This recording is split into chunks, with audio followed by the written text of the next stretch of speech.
Hi all.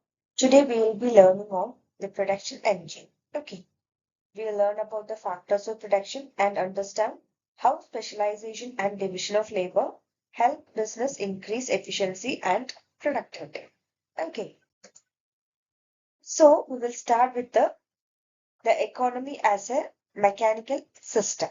Okay, so basically the economic resources are the factors needed to produce goods and services, right? We need different resources. So these are commonly known as the factors of production. So what are the factors of production we have?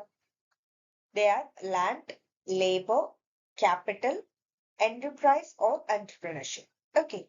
So together, these resources help business operate and produce goods efficiently. Okay. So let's see an example.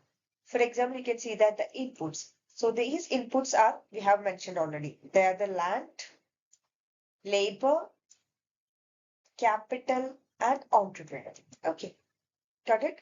So the raw economic resources are fed into the system. Then we have the division of labor mechanism, specialization unit, and maximizer is there, efficiency gears are there. Okay, and then we have the outcomes. So let's see how they will be worked. So what are the foundational inputs? So you can easily remember them as the what? Cell. So the code word is cell. C for capital, E for entrepreneurship, one L for land, and another one for labor. Okay. So what is capital? Capital is a physical good, right? Used in the production of machines like buildings, etc. So whatever we use in the production, the infrastructures required for it, like the factories or the firms, etc., and those machines that we use there, or the tools we use for the production, everything will be counted in as capital. And who is entrepreneur or what is entrepreneurship?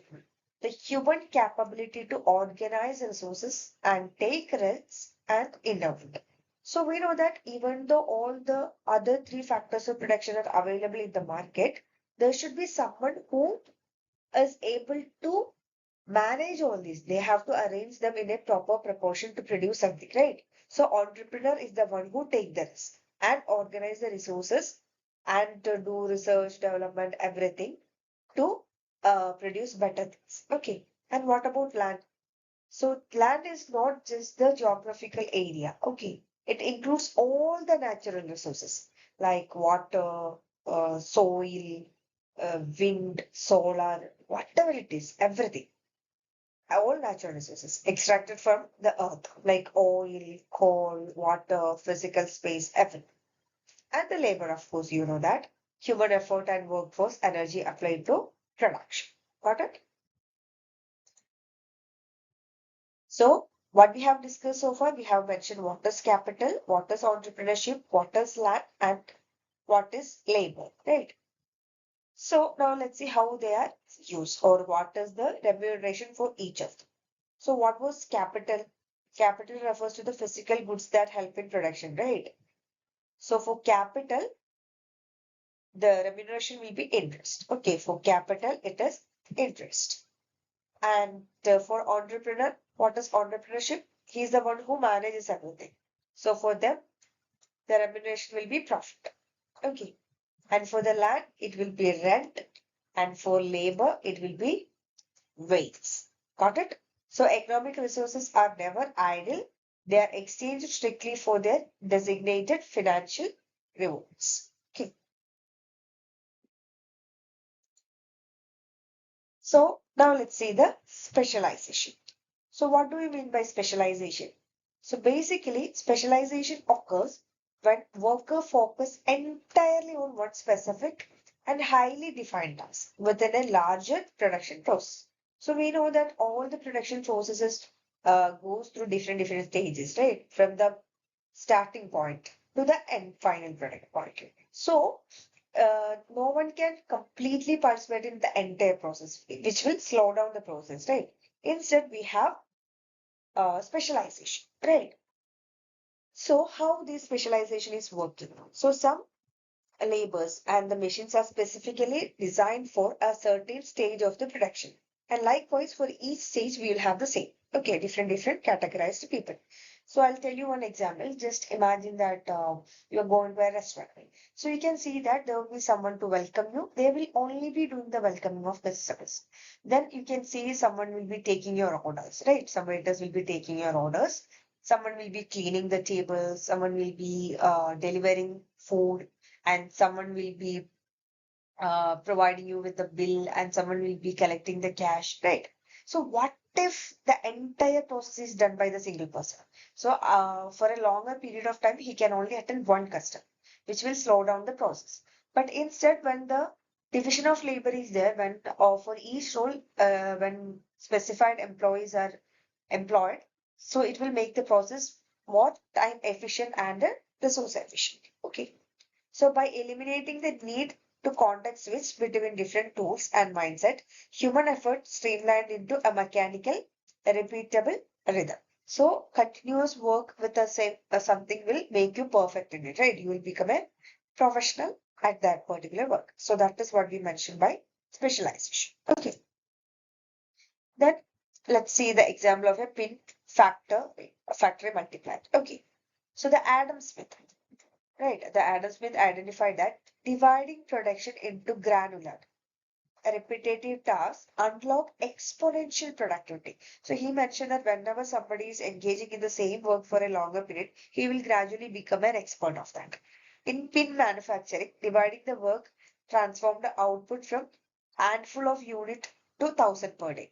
So when the single person was making the entire thing, okay, so when only one person is involved in the all stages, the output is very less. Okay, the time will be very slow and it will require more time. At the same time, when the specialization is introduced, like different persons are engaged in different stages, it increases the output and they will become more experts in that. So this is how it will work. Okay.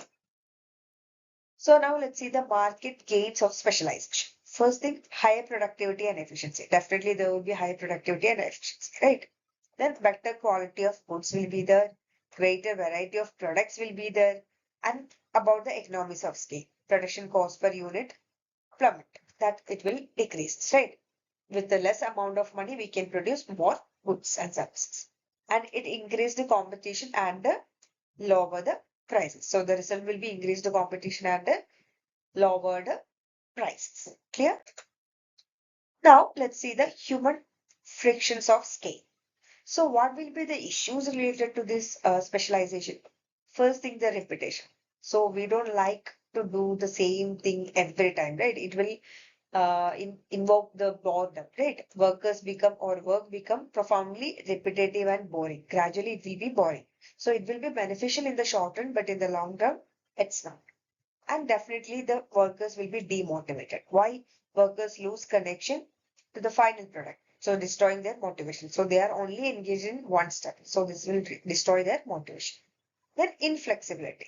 Worker skill become hyper narrow. So they are only expertised in one production step and they are not related to any of the others, which will increase their skills to a like a hyper narrow point and leading to less flexibility in the broader market. And it will also lead to highly dependency. Okay, high dependency on each work. And then there is some structural risk. If the specialized task is automated or obsolete, structural unemployment will increase. Okay, so these are the issues related to the specialization. Then we have the dissatisfaction loop. What is that? So the extreme specialization will lead to highly repetitive work, right? And which will increase the loss of motivation. So workers won't feel anything or any motivation to come to work. And there will be higher labor turnover and disruption of production and a retraining cost. Okay. So it will continue as a cycle. So unchecked specialization create high turnover environment and ultimately eroding the very economies of scale it was designed to create. Gradually, it will be having the negative effects compared to the positive effects. More negative effects will be there. and the distribution of impact. So the dual impact diagnosis metrics. Okay, so we have the system gain, system frictions, and impact on firm and consumer. So the firm will gain. Both system gains and impact of firms is that the firm will gain. Massive productivity will be there, economies of scale will be there, and lower consumer prices. But the combination with the system frictions and impact on firm will be turnover cost will be the rigid production lines. And system gains on impact on labor will be focus on single skill, predictable output. And what will be the frictions with the labor on impact on labor? Boredom, structural unemployment risk, and skill inflexibility. Right. So the metrics reveals that a structural asymmetry, the firm extracts the majority of the economic gains while the worker absorbs the majority of the psychological and structural frictions. Clear? So this is what the metrics shows. Now let's see the efficiency path. So the specialization act as a flawless optimize for capital, land, and entrepreneurship. Okay. However, it risks degrading the fourth input labor by treating human effort as identical to physical machinery. So humans are not machines, right? We have so many issues compared to a machine. So a machine won't complain no matter how much time you use it, how long you work it, it doesn't matter. But for human beings, it's not the case.